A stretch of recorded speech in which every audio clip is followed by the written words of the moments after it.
Good morning. Hope you're doing well today. I pray God is blessing you.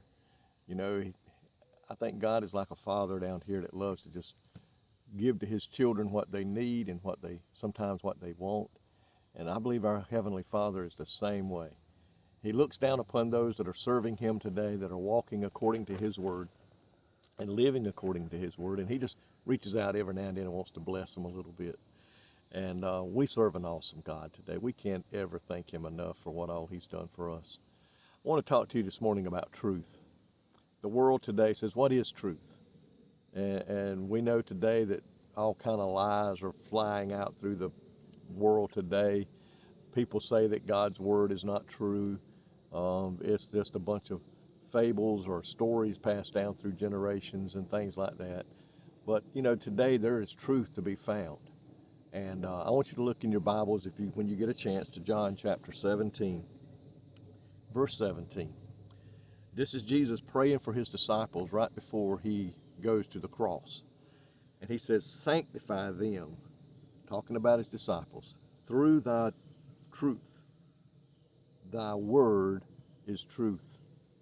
He is saying here, sanctify the disciples. And the only way to be sanctified, and that is be closer to the Lord, is to obey what the Word of God says. And he says, sanctify them through thy truth. Thy word is truth. So sanctification is another step in the process as we grow in the Lord. And sanctification is accomplished by our devotion to the truth. And the truth he's talking about is revealed to us by the Spirit of truth, the Holy Spirit, in the words that are found in the Bible, which we know to be true.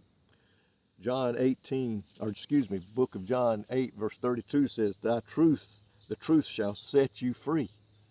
And the truth he's talking about is the truth that is found in the Word of God. And if you go to John 16:13, he says here, howbeit, when he, the Spirit of truth, is come, he will guide you into all truth.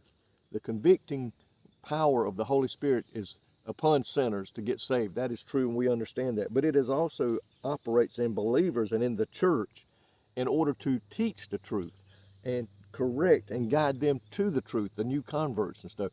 So the Holy Spirit today is working in you and I as older, mature Christians to stay in the truth, to live by the truth. It is so easy, folks, today in this world in which we live to stray a little bit if we're not careful, to drift a little bit away. We need to stay in the Word of God, know where the truth is, what the truth is, and apply it to our life. The Holy Spirit will speak to believers concerning sin, the righteousness of Christ, and the judgment of evil in order to conform them to Christ and his standard of righteousness.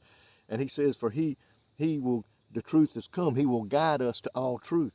And then you go back over and we look at Psalms 119, 142, verse 142, he says, and thy law is the truth. Back then, even the psalmist knew the truth is only found in the Word of God. And folks, we today must stand up for the Word of God. People are telling us that the book of God, the Bible, is not truth. It's full of a bunch of lies and stuff. But you and I today know that this is the truth, and it is the only truth that will set you free from sin. It's the only truth that will guide you as you go through this life down here on earth. It is the only truth that will get you to heaven. So today, what is truth? God's holy word. And folks, we must live the truth. We must speak the truth.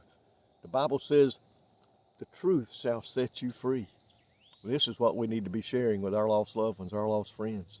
The truth that is found in God's word today.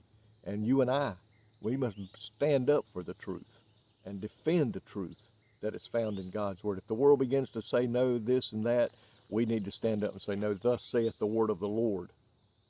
And let them know that this is the truth, and it's the only way to heaven, the truth that is found in the Word of God. Lord, we thank you today that in a world full of sin, that in a world full of lies, that in a world where people are putting the Bible down and saying it is not the truth, that we know it is. Help us to defend the truth. Help us to live the truth. Help us to share the truth, that others may come to know you, and those that are young in the Lord may grow stronger in the Lord. God, today we thank you for your word, and may you bless every heart today. In Jesus' name I pray. Amen. May God bless you today is my prayer.